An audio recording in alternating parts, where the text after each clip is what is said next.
I know I haven't done a video in a while, but that's mostly because I've been spending the past couple of months doing a lot of writing and not any art.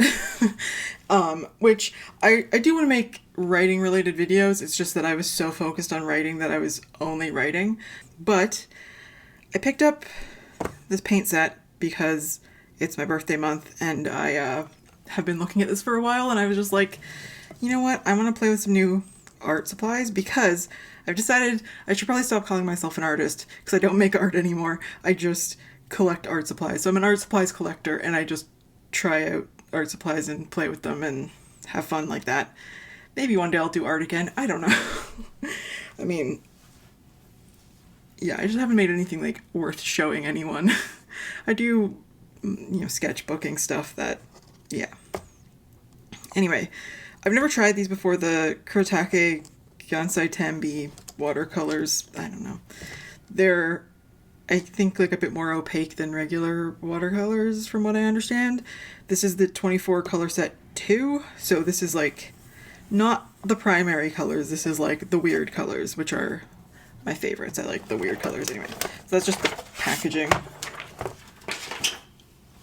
Anyway, it comes in this pretty little cardboard box. I mean, we all know, we've all seen these sets. I don't know that I've seen this set in particular swatched before, so that's why I'm looking forward to it. I'm sure if I searched, there's somebody who does a better swatch, but I just wanted to try it out myself, and I thought it would be a fun, chill kind of video. You know what I just realized? That I was gonna swatch in this sketchbook, but once it's open, there's no room to put this. So I really need something like this size.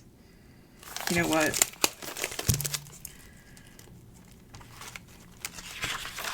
We can be creative. We can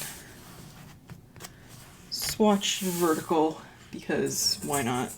This is basically just a sketchbook that I use for like swatches and thumbnails and stuff. So that's why I want to do the swatches here. I'm not going to label them because I suspect the colors are going to kind of look pretty much like what they look like, because I think there's enough, like, because they're opaque, I think they're going to show up pretty much the way they look. That's my guess. This is my hypothesis, as opposed to being like ones that are super transparent where they look way darker in the pan. But we shall see. Okay, I have to figure out my water situation. I have like microphone and I'm just gonna take a breath because I'm a little stressed. My first time recording videos in like over 2 months, and I just wanted this to be chill. I just want to try out some paint, just hang out. I don't know if you can see. Oh yeah, okay. Yeah, if you don't like awkward videos where people don't know what they're doing, don't watch my videos. So this one is saffron yellow. Yeah, nice mustard color.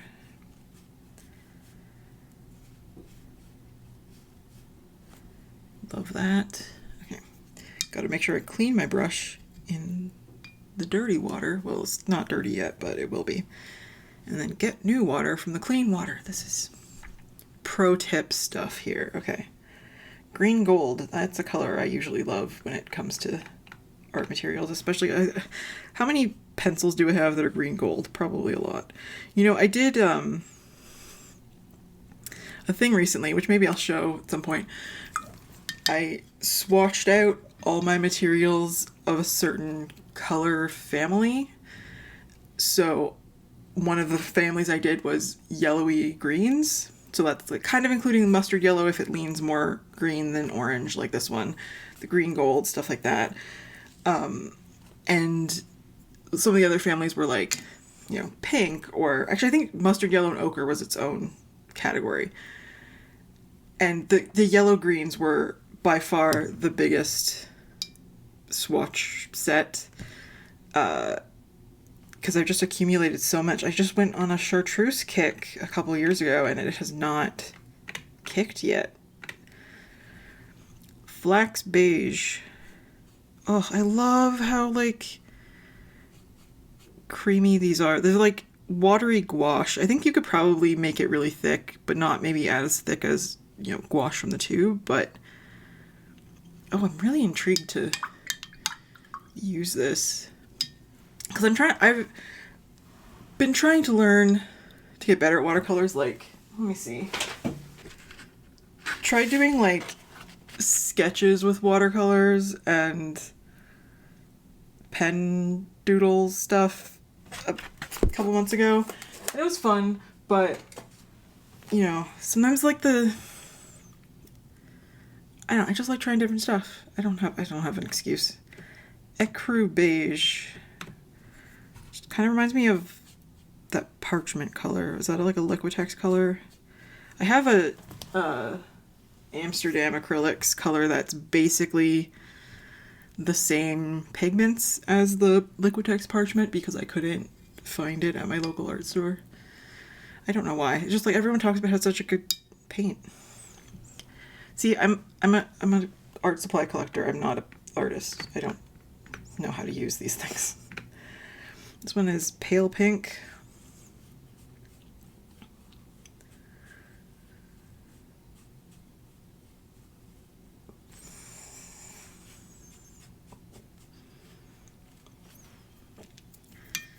I think this color is basically what my partner's nail polish looks like this week. This light pink color. Coral pink. That's gonna be a favorite. Ooh, yeah. Yeah. Look at that. I mean, I don't know if they're showing up any good, but it looks good to me. These look like so tasty. I don't know. Potter's pink. That's always a favorite watercolor of mine, but this is obviously different because it's creamier and not like...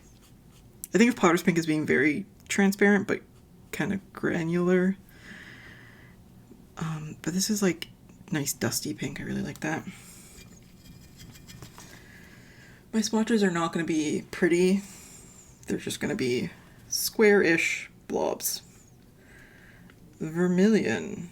Again, like, I'm looking at all the names of these colors and all the, like, you know, the way the colors look on the page, and I just think these are all the colors that I, like, gravitate to first when I'm picking out individual colors of things, and I always have to stop myself and be like, I should start with primaries, I should start with mixing colors, so that, you know, I get the most bang for my buck, right? Like, it's better to get a small set of primaries that you can mix anything from. But like, I love seeing these already done.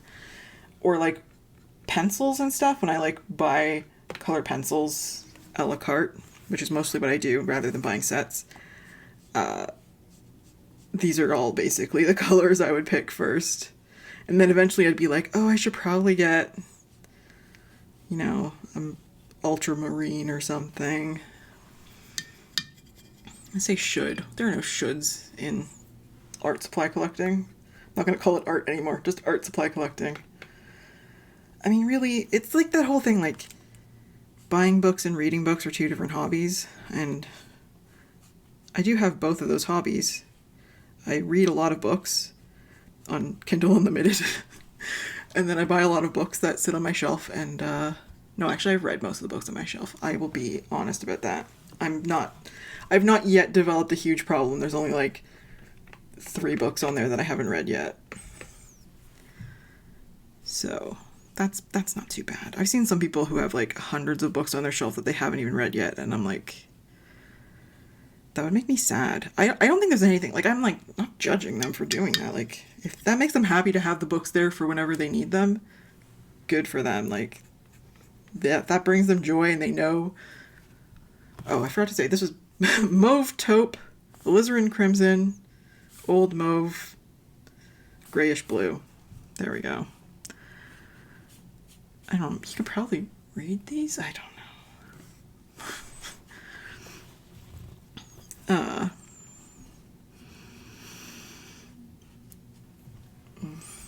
Yeah, but I like knowing I've read the books on my bookshelf. Ugh. See, the problem with like all the special edition sprayed edge books, oh my god, I have to get those. Sometimes it's like, I've never heard of this book before, but the edges are so pretty I have to get it. And then I read it, and then I like the book, and then I pre-order the sequel, so... Oh, I'm such a book slut. Okay. Cobalt Turquoise Light.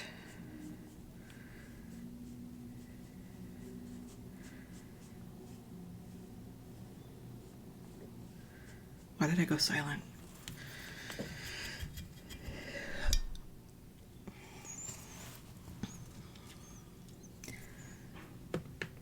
Pale Aqua. I'm actually going to a bookstore later today.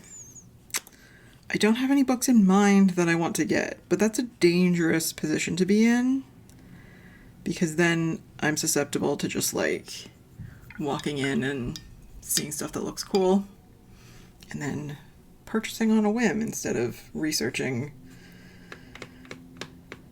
But honestly, any book I've bought, like normally I buy books after I've already read the ebook at the library or on Kindle or something. But any that I've bought just because it looked cool in the bookstore, I've loved. So I think I'm pretty good at judging books by their cover. Anyway, this one's Cobalt Green. Speaking of book covers, I'm starting to design book covers for my books, which is a weird skill set that when I first started, I was basically just doing the way I would normally do a character illustration. This is Billiard Green. And it ended up looking like the cover of like a YA graphic novel because it was like so brightly colorful and it was like so comic style because that's more my art style. As opposed to like the cartoony covers are not quite as comic looking usually. I don't know, it's a... Also like the title's usually a lot more prominent. I didn't make the title as prominent. It's just weird things I noticed that I never thought of it before. Shadow Green. You know what? This orientation of the sketchbook works so much better for how many rows there are. Like, this is perfect. Oh my god, I'm a genius. This is... Wow. This is the day I learned that I'm a genius. Momentous occasion. Pea Green. This is a cute color. I feel like this is one of those colors that like I loved when I was like 12, and then for 20 years I hated it, and then recently I've started to love it again. So the same thing with books is like I went many years without like reading books at all, and then in the past couple years I've just read so many books. So I'm like embracing my preteen self, my inner child. This one's Ivy Green. Okay, I keep like not dipping into the clean water to get more water, but like, good enough. Green Gray. Oh my gosh, I love these colors so much. I just want to swatch these forever. I'm just like, fill a whole sketchbook just swatching these. Am I weird? I don't know. Beige Gray. Oh, they're so creamy. Like, I feel like I don't usually like opaque watercolors when I'm trying to just use normal watercolors like watercolors. Like, I really like the transparency, especially if I have line art under it. But this is like a whole different thing, and I feel like it would be really fun to just like paint landscapes with this or something. I'm very into just like abstract landscapes as my go-to doodling. Yellow Brown.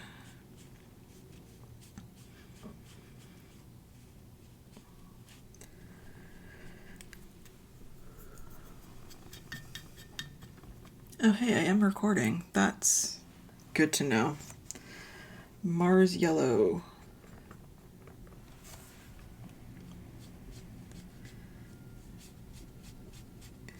This one's not as opaque.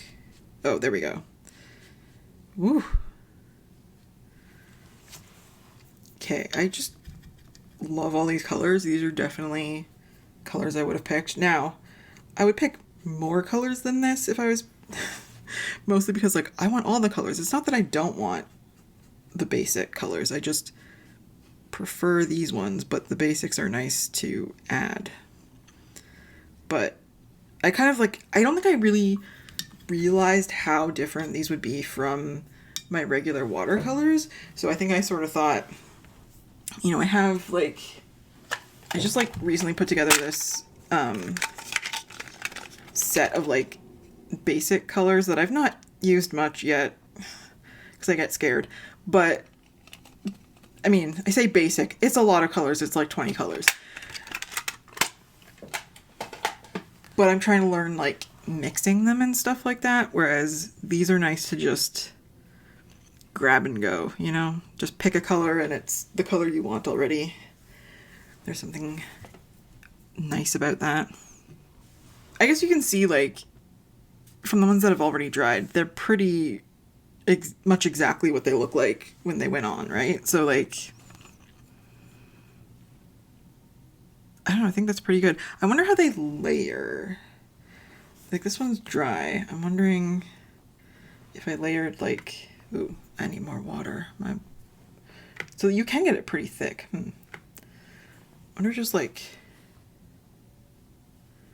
oh, that was like very thick. Like it, yeah, it's like watery gouache, which I actually really like using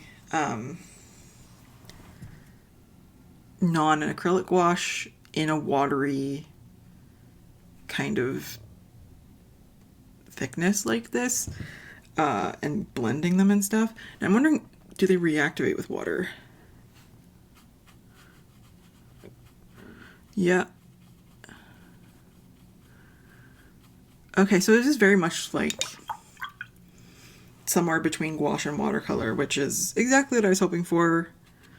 And I really like that. So hopefully I will find some uses for this. I mean, the use can just be put on paper, enjoy looking at it. I think that's good enough for me. I will also have to make sure that it's dry before I put the lid on. I always do that with my paints. I make sure they're dry first, but I do like that it has the plastic cover and that the pans are all labeled with what they are. But also I think they're, yeah, removable. Oh, and it says which one it is on the bottom, so if I took it out, I could... I wonder if you can buy these individual. I really don't know much about these. I've seen people using them, but I'm not super familiar with them personally, so this was a nice experiment. Yeah, so this isn't like a review. I can't tell you what it's like to actually use these in a project. This is just a first look from somebody who's never used them before, and a swatch because I like swatching. So hopefully you enjoyed just hanging out and listening to me ramble for 20 minutes. And if not, well, why were you here for 20 minutes if you didn't like it? Oh, baffles me sometimes what people do. Anyway, now I need to go write some more. Ugh.